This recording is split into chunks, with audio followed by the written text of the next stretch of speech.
You're listening to Catholic Chicago on WNDZ 750 AM. During the next hour, the Archdiocese of Chicago brings you programs about the people, events, and issues that touch our lives. Welcome to Catholic Chicago.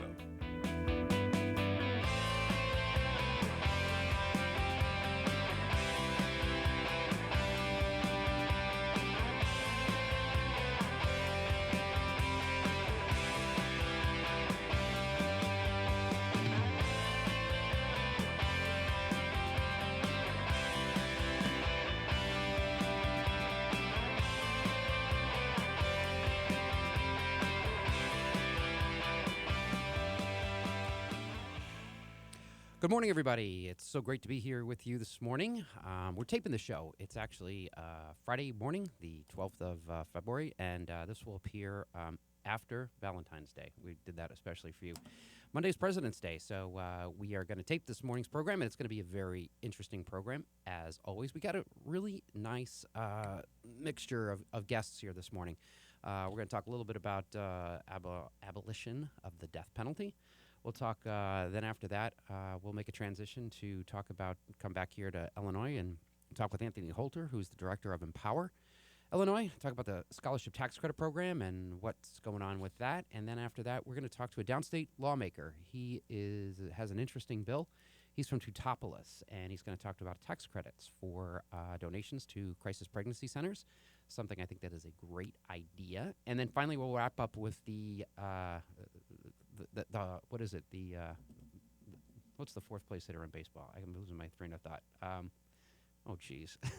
It really needs to be baseball season. So the cleanup hitter, Geno Fernandez, who's going to talk about the gratitude fund that they established here at the Archdiocese to help out teachers and the employees of Catholic schools.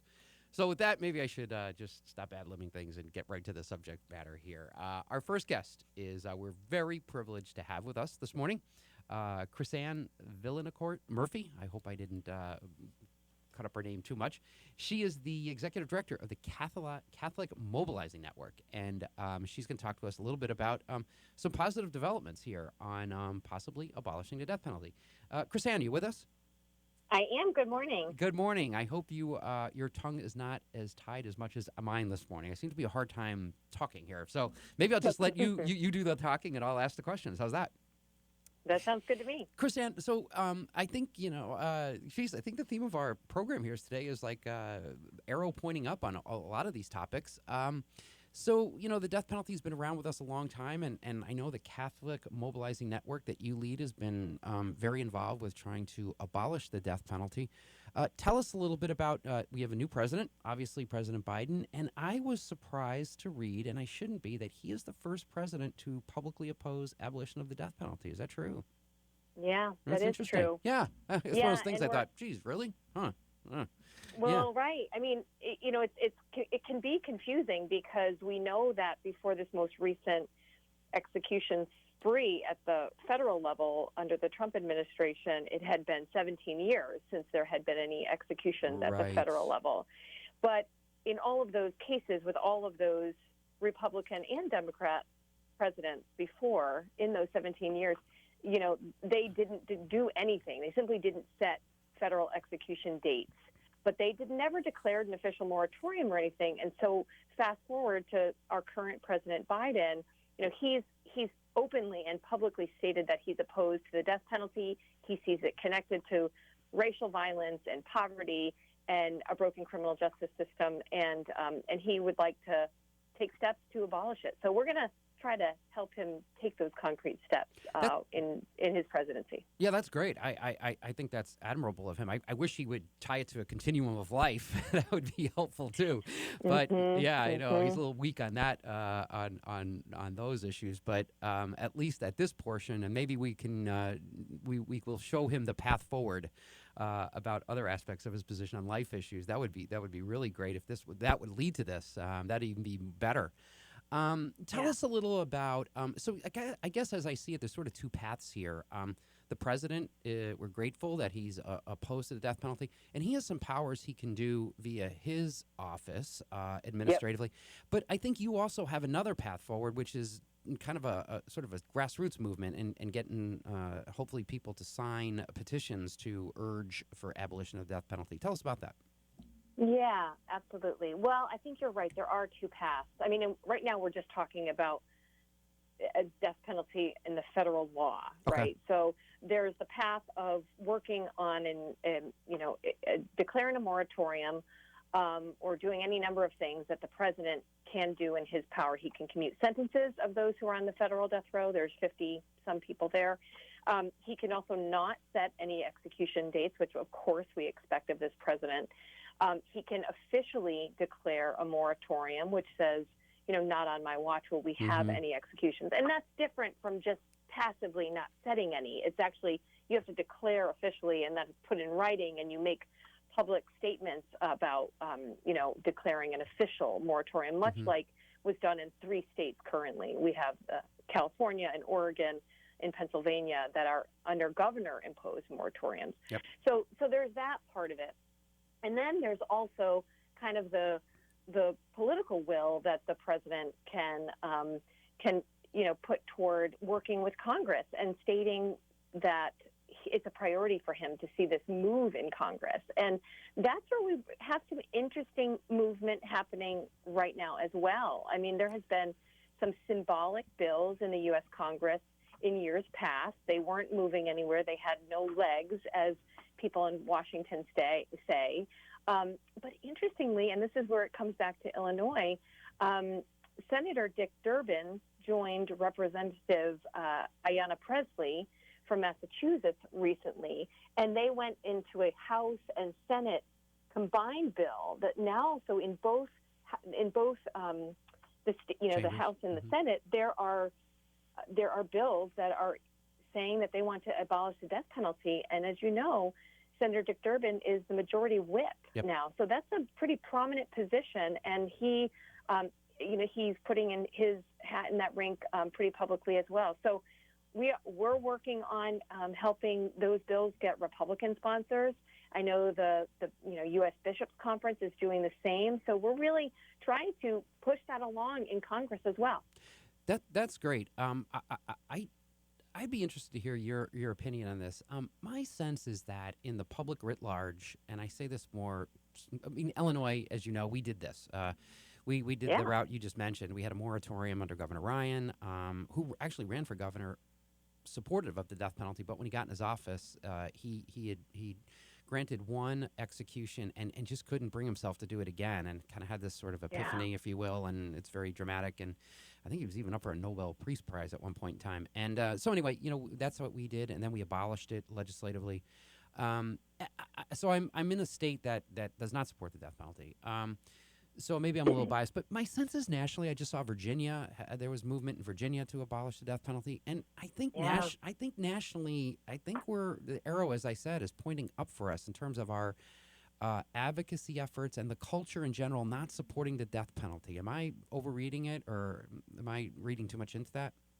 No, I think you're absolutely reading the signs of the times. I mean, that's where it was confusing to people to see. It was the aberration of these 13 executions that we just saw at the federal level, again, under the Trump administration. They pushed it forward in 7 months. It was an absolute, train wreck. It was death and destruction on display. It was traumatic, frankly. But that is an aberration. That has not happened in many, many years.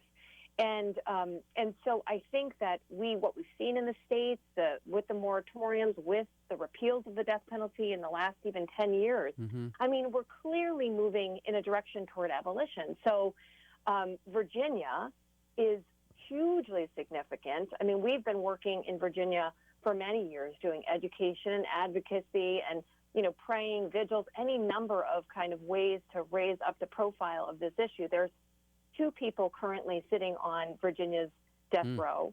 But finally, this legislative session, there were bills put forth in the state legislature, and both in the House and Senate, they voted to repeal. Governor Northam, the current governor of Virginia, has already said that he will sign those bills. So they're right this moment in the middle of reconciling, how they have to do that between both houses.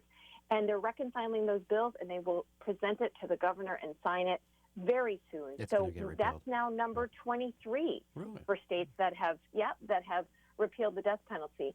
And when you think about the fact that Virginia was the head of the Confederacy, it has so many ties to lynching, to slavery, and the fact that they were next to Texas, just prolific in executions.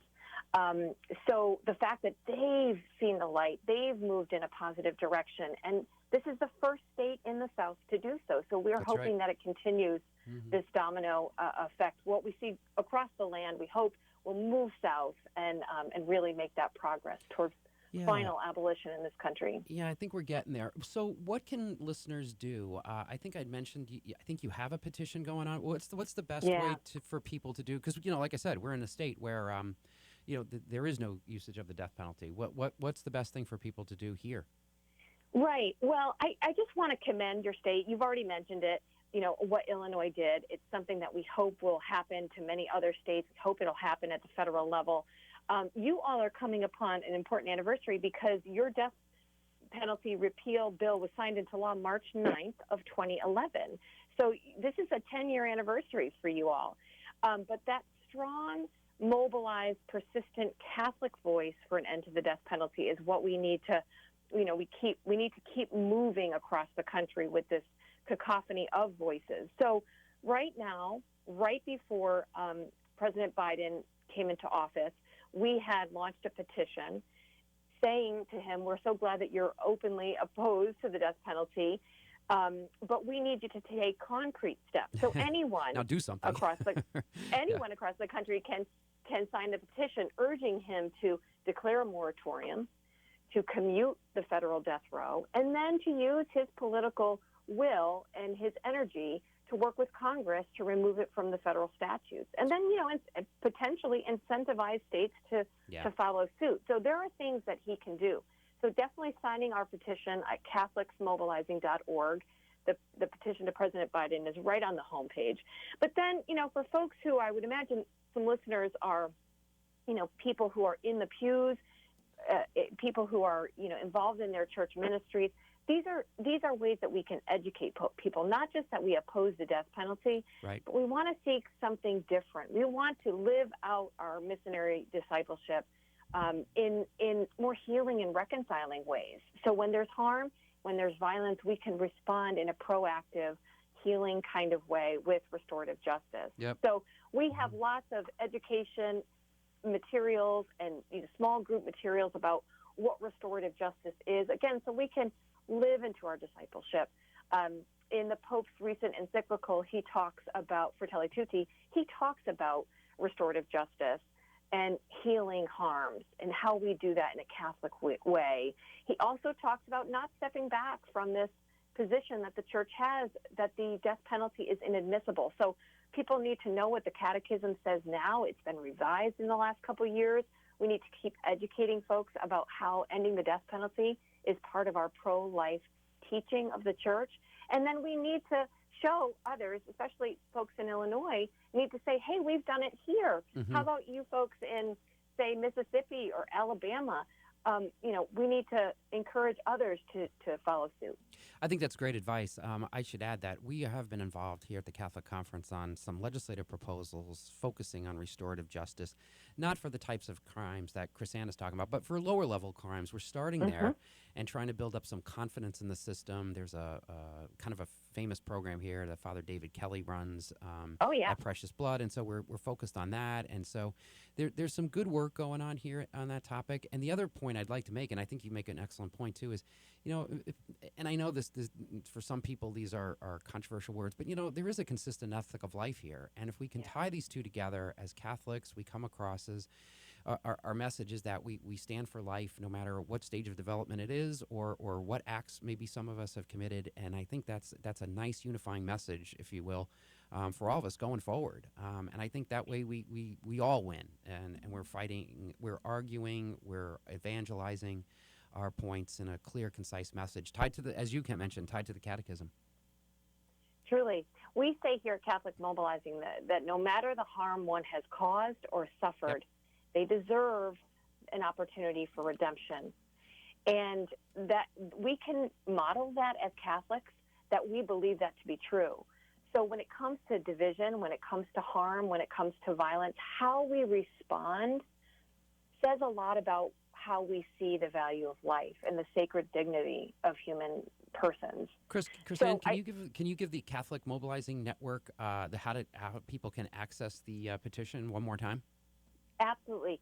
CatholicsMobilizing.org, and it's right on the homepage. We have all sorts of the petition and then all sorts of resources for folks to get further involved. Great. Krisanne, thanks so much for joining us. I'm glad you did the bulk of the talking, so I didn't have to. So it worked out well on this cold. It's really cold here. Maybe that's my problem.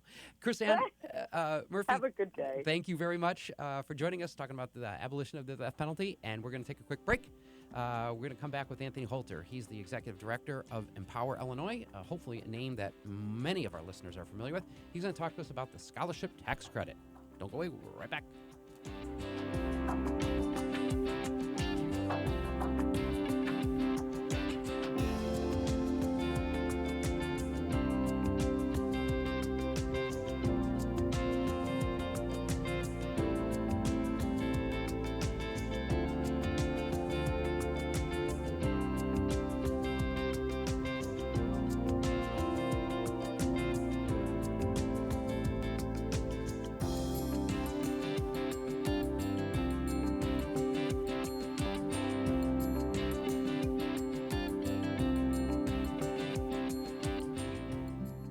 Hey, it's Timothy Johnston here from Liturgy Training Publications. Over the past few months, I'm sure you've found yourself at home more, whether it's working from home or watching live stream masses on Sunday mornings. As we began adjusting to this at the beginning of the pandemic, one of the things I missed the most was gathering with friends at the parish.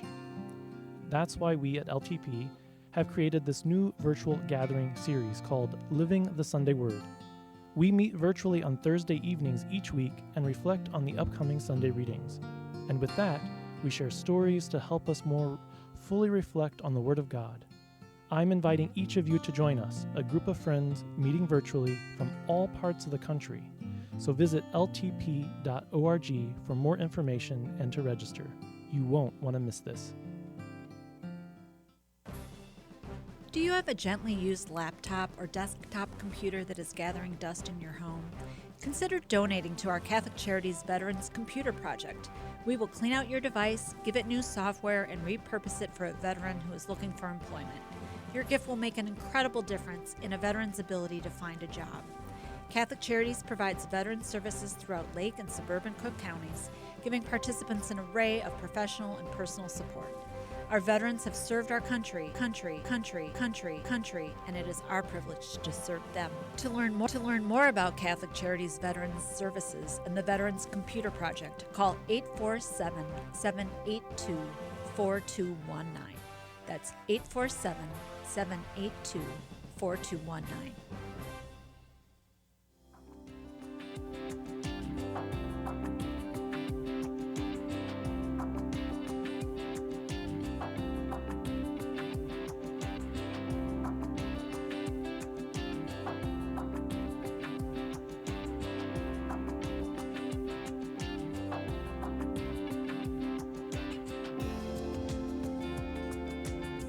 Welcome back, everybody. This is Bob Gilligan of the Catholic Conference of Illinois, and thank you for listening to our program here on this President's Day holiday, which is February 15th, and we are very grateful to be joined here this morning. We're going to make a transition from our first topic to a really exciting program that I know you've all heard about. I know you've all heard about Empower. And I think you've heard of even our guest, Anthony Holter, is on the line with us. And we're going to talk a little bit about the Scholarship Tax Credit Program. This is a program that has been very successful and continues to be successful. And we're granting a lot of scholarships to a lot of kids. And I'll tell you, it's really great. It's getting out there in the Catholic culture. I was listening to Father Rocky last night do the rosary on Relevant Radio, and he even had a petition for the scholarship tax credit and what's going on in Illinois. So we're really pleased to be joined this morning by Anthony Holter. He is the president of Empower and going to talk to us a little bit about some exciting developments. Anthony, you with us? Bob, good morning. I am happy to be here. Thank you. Great. So I want to talk a little bit about more good news coming from Empower, more good news coming from the scholarship tax credit, and more work to be done. And I know you recently, Empower Illinois, which is the scholarship granting organization that the 6 Catholic dioceses are using to help direct money towards the scholarship and disperse those funds. You guys put out an annual report recently with chock full of information. So maybe you want to kind of give us the highlights of that report. Be happy to, Bob. And this is our third year of the report. And for our listeners out there, who might be thinking, well, we're still in the middle of that school year. You're absolutely right. As a tax credit scholarship program, we kind of operate along the calendar year, and for tax purposes, so our kind of 2020 report gets all of that good data in there. And I think the top line takeaway, Bob, is something that I've shared with you and with your listeners before. It's that there's incredible demand for these scholarships, right, in every single city and region in the state. And I would say, encouragingly, this past year, as so many people were so significantly and still are affected by the pandemic and the economic impacts that has on their families, there was more money raised across all SGOs, and certainly with us at Empower Illinois, in 2020 than in the year before. That's incredible, isn't it? When the need was highest, people stepped up and really dug deep to help these kids get a great education. That's fantastic. That's great news, because last year was a tough year for a lot of folks. But that tells me that people understand the value of this program, and I think they're starting to see tangibly the benefit that students and their families are receiving. Absolutely, and that to me is the most important part of everything that we do here. Is that at the end of the day, what this means through the vehicle of a tax credit is that somewhere in the state of Illinois, a mom, a dad, yep, a family who's trying to figure out the best school community for their kids to grow, to be loved, to become the children of God that God has them planned to be. They have an opportunity through this scholarship to make that choice, knowing that finances don't have to be the barrier that prevents them from doing so. And the more we can share those stories, the more that they can hit the airwaves and we can hear the impact that's making, all the better. And I think listeners need to know that the families that are receiving this are really those families that are in need. But there's also, it's not just people who are in poverty. We have expanded the eligibility limits a little bit, not expanded them, but they are such that, lower middle income families are eligible for this.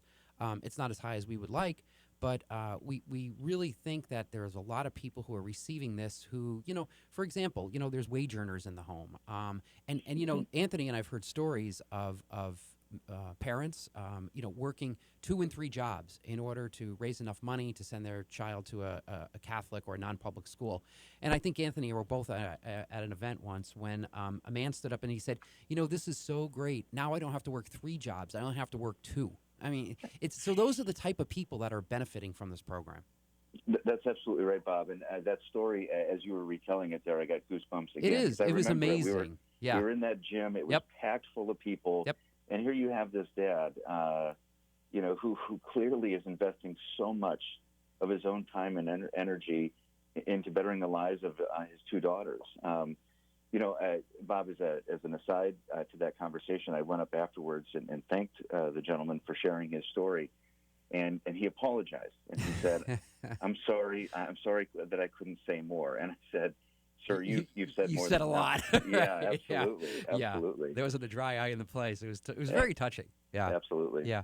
So tell us a little bit, because the demand is what is do we know the number of applicants waiting? I mean, there's a lot of people that would want this program. Yeah, no, absolutely. So last year we had about 30,000 kids in line for a scholarship. Wow. And we were able to award about 5,500 scholarships. So for every 1 child who receives a scholarship, there's 6 more in line with their hand raised, saying, I want this option. I'd like to do something different. 1 out of 6. The trend is on point as well this year. So we've got over 24,000 students in line right now, and that will continue to grow throughout the year. We have at Empower Illinois, our application is open all year long. So families, kind of regardless of when they hear about it, can go to our website, empowerillinois.org, and apply, and to the school of their choice. So that number is going to continue to grow. We believe in terms of demand, and our job with everyone, the schools especially, is to help raise as much money as we possibly can to get as many kids off that list. Let's talk about raising money, because the more money that's raised, and by the way, folks, what we kind of glossing over is when you do donate to this program, there's a 75% credit on your state income tax obligation when you give to this program. So we really want to make sure people understand that and talk to their accountants or whatever. And Anthony, I think we need to talk now about, we have 24,000 children in line. We've granted scholarships to about 5,500, so 1 out of 6 get it. Let's get that number up to 2 and 6 or 3 and 6. How do people go donating to this, and what's the best way to do it? And I know it's a little complicated, but have some perseverance and have some persistency and tell us how to do it. Your website is very good and walks people through it. It's very good. Thank you, Bob. Yeah, thank you very much. So I would say that is the best place to start, is empowerillinois.org. And if you click right at the very top there, it'll say donate, and that'll walk you through the process. If you're a first-time donor, there's one extra step you have to take with the Department of Revenue. But I promise you, everyone who's done it has said, it took me a little bit, but I'm glad that I did. And on the other end of some of those steps is a 75% credit, as you mentioned. So it's different than a deduction. It's a straight-up credit off of your income tax. And I would also say, so we here at Empower Illinois have built out our own customer success team. Over the past year, it's 8 individuals. They're all just phenomenal, with folks dedicated to working specifically with donors. So if anybody has a question, you can email, you can call, or we have a new chat feature on our website as well. Oh, great. And they'll answer all your questions from anything from what is a CAC, or what form do I need here, to walking you through the entire process. So we want to make it as easy as possible. It's not quite as easy as going to a school gala, enjoying a glass of wine and raising a paddle. Right. Not yet anyway. Right. But we're working on that. But we're working on it. Right. Yeah, absolutely. And if it helps anybody, as somebody who's going to file their taxes on the 19th of February, I already did mine. I'm waiting for one more statement before I can file. It's really a nice feeling this time of the year when I gave a couple, not enough, but I did make a donation to Empower. And so now I get to see, or I get my the benefits of my check that I wrote last year. So it is a good time of the year. So if you're wondering whether to do it or not, just think this time of year from now, you'll have that nice feeling when you file your taxes that, oh, geez, now I get to see this. So there's an incentive both ways. Absolutely, absolutely. And this is a great time of year, too, for folks who have donated in the past, and now you start seeing, oh, wow, that credit worked. Yeah. My tax liability is lower. Maybe I'm getting a refund from the state. That's me. Great. It's a great opportunity, Bob, for you and others, myself included, to just roll over that refund or part of it into a new tax credit scholarship donation. Yep. So it's this kind of virtuous cycle that can continue to support kids and families. Like we said, 24,000 of them in line right now, looking for an opportunity to attend their So you know what we should do is we should schedule this interview here on out for the next 6 years, and then we're at 1 and 6, and maybe next year we'll be at 2 and 6. Then in 2 years now we'll be at 3 and 6. So every year we can move that number up till we get to 6 out of 6, and we get every kid that's eligible as full scholarship. That would be really great, and the betterment of society will be tangible. Absolutely, Bob. I love what you're proposing here. You and your radio show are going to be my accountability partner. There you go. Every year you can be like, hey, excuse me, Anthony, where are we this year? That's right. There's our metrics. Yeah, it reminds me of my private. Okay. All right, perfect. Anthony, thanks so much for taking some time. Please go to empowerillinois.org, the website. They'll walk you through how to donate. And so let's get those contributions flowing in. Anthony, thanks so much for taking some time this morning. Bob, thank you. God bless. All right, God bless you too. Don't go away, everybody. We'll be right back. We're going to talk to a state rep. His name is Adam Niemerg. I don't know him yet. He's from R-Teutopolis. He's got a really good bill. He'll tell you all about it. Don't go away. We'll be right back.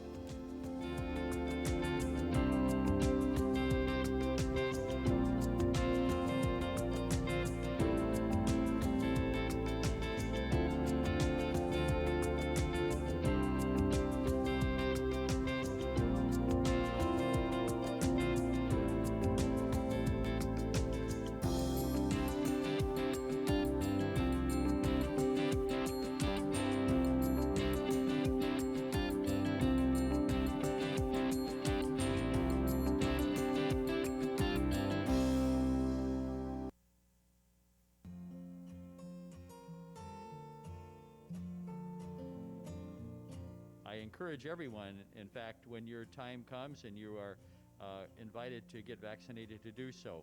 It's not only for your health, but as the Holy Father has said, it's for the common good, the health of all, that we have a moral obligation to make sure that we stamp out this pandemic. So my hope is that we all will pull together in this time in which our country and the world is suffering. I'm encouraged, too, to learn that on this day in which I get my second round of vaccination, that the Holy Father got his first round. And so he is setting an example for the world and for the Universal Church. Again, I am so grateful to everyone here at St. Anthony's, and I encourage everyone to get vaccinated.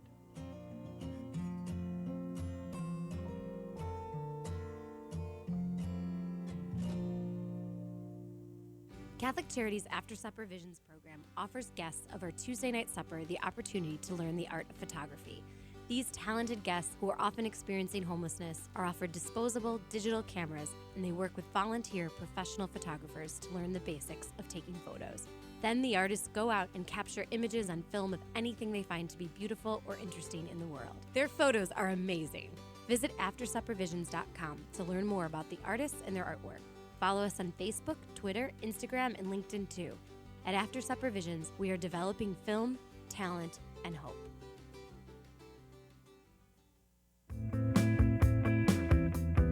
You're listening to Catholic Chicago on WNDZ 750 AM. Every Monday through Friday from 8 a.m. to 9 a.m., the Archdiocese of Chicago presents programming about the people, events, and issues that touch our lives. Thanks for letting us be part of your morning. Now again, Catholic Chicago.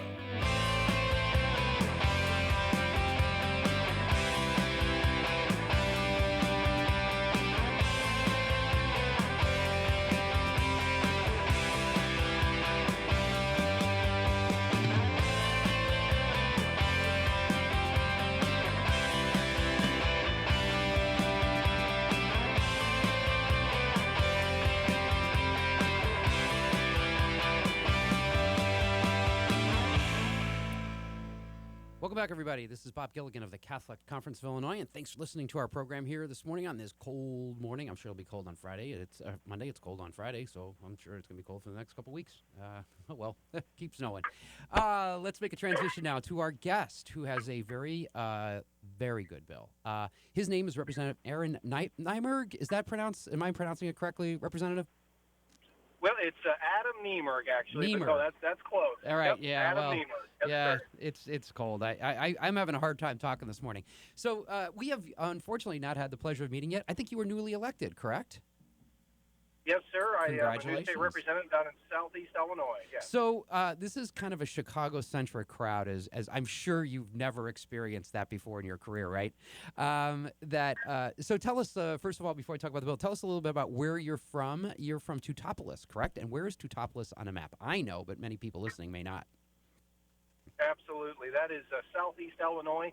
If folks know where Effingham is, it's the town with the big cross. Yep. And I'm just east of there in a small little bedroom community of Teutopolis. It's about an hour and 20 minutes south of Champaign.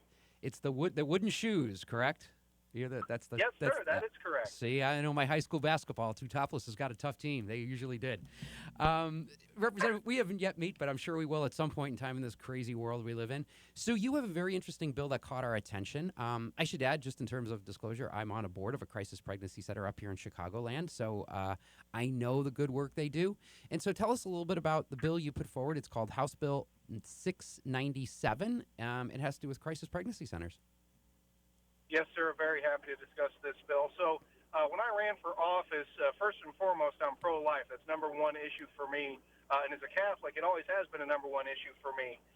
So assuming the seat in the 109th District in the General Assembly ready to serve, that's what I put first and foremost is my pro-life agenda. So when I was thinking about what I could do and how I could help in the pro-life front, this idea came to fruition, and it is a bill where if you donate to a pregnancy resource center, you can have a tax credit on your taxes up to 50% of your contribution level. So let's say you contribute $10,000 to these particular centers, you can have a tax credit when you file your taxes and get $5,000 back. So it's a wonderful bill. I am very excited about it, and I really hope it helps.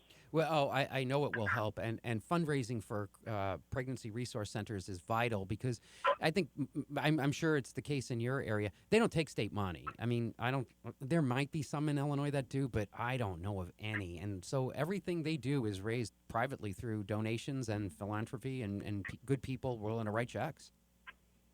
That is absolutely correct, and it's a situation where even the pro-choice legislators should sign on to this bill because if you are pro-choice, you believe in the right to choose. Obviously, I am very pro-life. Again, that's first and foremost. But if a particular individual decides to choose life, that's a choice that they have made. So pro-choice legislators should sign on to this bill because they should help support those women who decide to choose that for themselves. So it's very important that this bill passes. And again, I am pro-life first and foremost. But this helps women when it comes to getting their babies to full term. So that's just very important to help these particular organizations. I don't know if you're intimately familiar with any crisis pregnancy resource centers in the R-Teutopolis area, but the ones I'm familiar with up here, this is where on the front lines, the people who work and volunteer at pregnancy resource centers are kind of living angels among us. They are there to talk with women who are pregnant, who are worried. They may feel they're alone. They provide resources to them. Sometimes it can be some simple things after the baby's born. Sometimes they, give diapers, what need you. And some of these places are just amazing. They provide places for women to live after they have the child. They provide counseling. They provide daycare. They provide assistance with insurance. It's incredible what these pregnancy resources centers have done to help women and their babies, and it's a form of social services that I think is kind of unheralded, at least up here, and I'm sure it's like that down there. Absolutely, you made a great point saying they're angels. I had a discussion with the operator of the one in Effingham County, and just having a discussion on trying to get car seats. Right. There's a car seat shortage right now, and running into that issue and helping with diapers, with just the very smallest things that our expecting mothers need to have to choose life. So they have that avenue, they have that option to be able to choose life. It's so vitally important, and you just nailed it with the services, even as minute as having a conversation or handing an expecting mother some diapers, or even the smallest things that we don't think of, just a car seat or anything that they need just to get by day to day. It's so important as pro-life individuals to say, okay, not only are we pro-life, but we're going to follow up on our commitment, and we will help you through this process. Do you understand why? And I don't know if it's just willful or it's not, but it seems to me that some of the political opponents on the life issue, that they will say, you will often hear this, you don't care about the woman after the baby's born. You just want to make her deliver this child, and it's not wanted, etc. And do you understand, have you ever given some thought to how come when we mention pregnancy resource centers, that's just not a viable answer to them? And you kind of get this blank look, and I've had this conversation with many people, and I just don't seem to get any traction, and I don't know why, because you said it best at the beginning. This is something that everybody could support, whether you're pro-choice, pro-life, whatever. Aren't you really trying to just help people in need? I don't understand why they object to this. Yes, I don't either, and it's really disheartening because it really should be an issue where we can come together and help expecting mothers that choose life. So if somebody is pro-choice, these legislators, these pro-choice legislators are so pro-choice, then why wouldn't they support the right of an expecting mother to choose life? And that's what it comes down to, the choice of life. And that's what we're all for as pro-life people. But yes, it's very, very, very frustrating when you have a conversation with somebody and they say, "Well, we're pro-choice," but then you say, "Well, okay, let's help expecting mothers that choose life." Well, we can't do that. That's out of the purview of what we see and what we want to stand for, and it's a direct contradiction. and it's massively hypocritical. Representative, you mentioned that you're pro-life, and this is something that really animates you, and we're very glad to hear that, and I think you had indicated that you are Catholic as well. Is there any particular experience with a pregnancy resource center that led you to do this, or is this just something that's always kind of been in your mind as you were making the rounds running?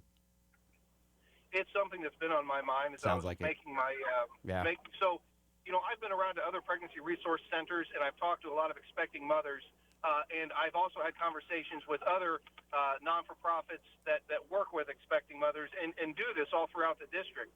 So, it just kind of, it's something that I was thinking about, something that just kind of came to be where what can we do? How can we interject an incentive to get more folks to donate to these organizations to help expecting mothers? Because at the end of the day, yes, we're pro-life, but we need to follow up on that commitment, and we need to give expecting mothers the help they need with those children. Yeah, the particular pregnancy resource center that I'm a part of up here in Chicagoland, it's been a tough year, with the COVID and the coronavirus and quarantines, and we also have 2 maternity homes, and that's created a lot of challenges for us. Fortunately, this year we had a very good year raising funds, but every year is I think the point I want to make is that I can assure you that donations to a pregnancy resource center are used extremely efficiently and effectively. To say these things run on a shoestring is a large exaggeration. It's amazing what they can do and stretch money and resources in the community with just a small donations that they get. Yes, absolutely. I've seen that firsthand, and the volunteers that do this, they go in and they just give their hearts and their soul to these causes. They're there to help. They're giving their time. Most often they're giving their money as well. So the stretching of that dollar, I have seen it firsthand, and I can vouch for that. They've done an excellent job. Representative, it's House Bill 697. It just got introduced. It hasn't been assigned to a committee yet, I take it. That's probably down the road of it. This is just, we've been really running slow on bill introductions this year. It hasn't been assigned to a committee yet, has it? No, it has not. But interestingly enough, House rules were passed this Wednesday. Now, I voted no on the House rules. There's not much change. Yeah. But there should be, every bill assigned in this General Assembly should be assigned to a substantive committee and get out of rules. But that being said, it can still languish in committee. But I'll be lobbying for this bill very, very hard. Due to the shortness of the legislative season, we've been asked to kind of prioritize our bills. And I have a vast array of bills, many pro-life bills. But this will be one that I will be focusing on in trying to garner bipartisan support to make sure that this passes. God bless you. We'll be with you. We'll help you.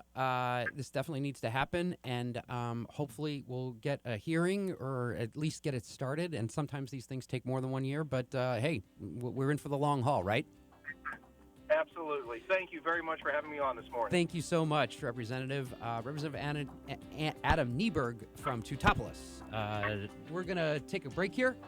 Don't go away. We're going to finish up our show here with our cleanup hitter. That's what I mentioned earlier. Geno Fernandez. He is the president of the Archdiocese of Chicago School Board. He's going to be talking to us about a lot of things, one of them being the Gratitude Fund. Don't go away. We'll be right back.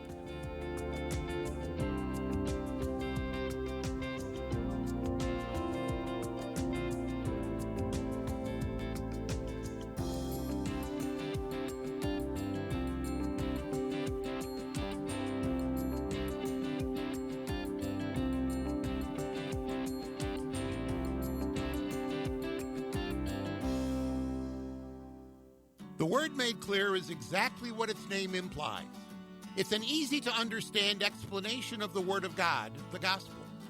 Hello, I'm Father James McElhone, Director of Biblical Formation for the Archdiocese of Chicago. I'd like to invite you to take our free online Bible study program by going to thewordmadeclear.org.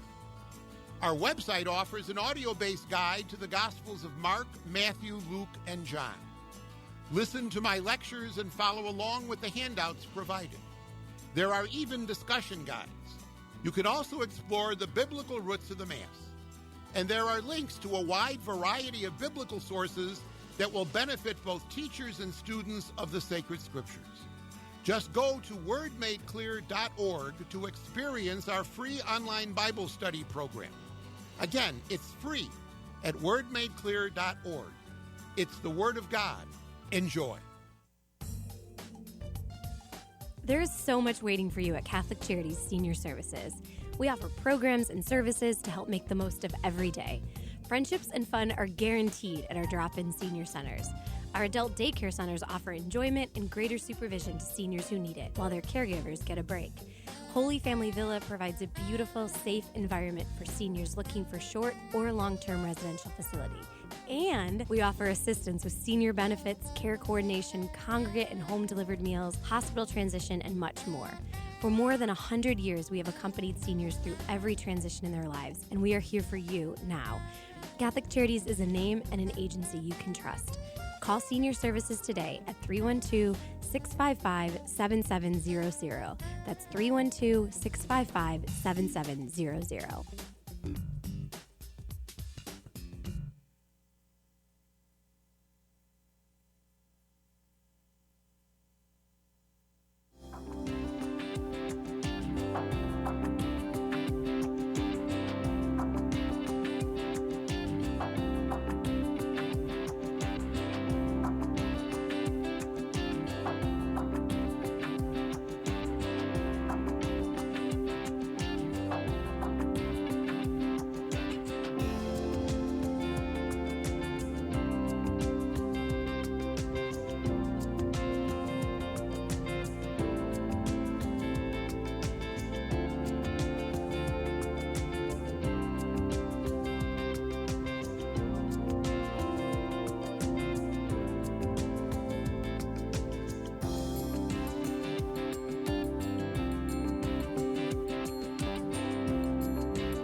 Welcome back to our program, everybody. It is, President's Day. We're taping this on Friday, the 12th, and so the airing of the program today. So our next guest is going to be Geno Fernandez, as I mentioned. He's our cleanup hitter, but unfortunately, he's still in the batter's box somewhere. We're having some problems contacting him, but we're in search of doing that now. I'll tell you what some of the topics we were going to talk about with Mr. Fernandez when he gets on the line is there has been some really good news in the Catholic school community right now. Quite frankly, I think for a year that's been so difficult with the COVID situation and coronavirus and all we've been through, I really think when we look back on the year 2020, 2021, in terms of the history of Catholic schools, this year is going to be an exemplary year in terms of the example that the Catholic school leadership, the teachers, the people who work in the Catholic schools have demonstrated. And it's just been amazing that they've been able to continue on educating. They've done it safely. They've had challenges. They've overcome those challenges. And I think one of the things that we wanted to talk about with Mr. Fernandez was that in trying to thank those employees for that, we've created is what's called the Gratitude Fund. And on the line now with us, after that great introduction, is Geno Fernandez. Geno, are you with us? I am. I didn't hear the great introduction, but I'm happy to hear it when the program airs. Well, you're the cleanup hitter, so you better come through. Okay. So I was just saying, we have a lot of good new things to talk about. It's Catholic Schools Week. We have the Gratitude Fund. We have good test results from the iReady. We have the application for the scholarship tax credit going on. It's been a rough year, but I think we've, to use the saying, we've made lemonade out of lemons. So tell us a little bit about the Gratitude Fund and what went on there and what led to that. Well, Bob, the School Gratitude Fund was born of sort of the Cardinal and I looking at this unique year, as you called it, and seeing who the really heroic workers, at the front lines were. And there are teachers and the staff at our Catholic schools that day in and day out educate the 45,000 kids in the Archdiocese of Chicago. And because our teachers and school staff have made such an extraordinary effort this year, from the quick pivot to remote learning to the in-person reopening plan in the fall, we felt they deserved not only our appreciation, which we always give them, but some, remuneration. So shortly after Thanksgiving, we began, a campaign in Chicagoland to help our teachers, help our principals, help our janitors and the frontline staff at our schools. And we were able to raise more than $1.4 million from the generosity of parents, of corporations, of the members of the Archdiocesan School Board, in order to reward our teachers. And I think that is just great, and I'm sure we all feel the same way. That's just a token of our appreciation, and we know the reasons why Catholic school teachers, employees, the maintenance staff, the leadership, everybody does this. It's mission driven. I mean, it's really, we're here because of our faith, because we care about educating young children to be the best people they can possibly be, and it's mission driven. But even with the dedication that they've demonstrated, it's still good just to say thanks in a way that's tangible. And I'm sure there's really no financial remuneration we could do that would be appropriate for some of the sacrifices these people have made. It's been an incredible journey with them. That's very right, Bob. I mean, I have met a lot of our frontline teachers and principals, and they are in it because of the mission of Catholic education. They are in it for the kids themselves, to educate them in faithful citizenship, with great academic standards, but with a faith-filled, moral environment. That's why our parents choose Catholic schools.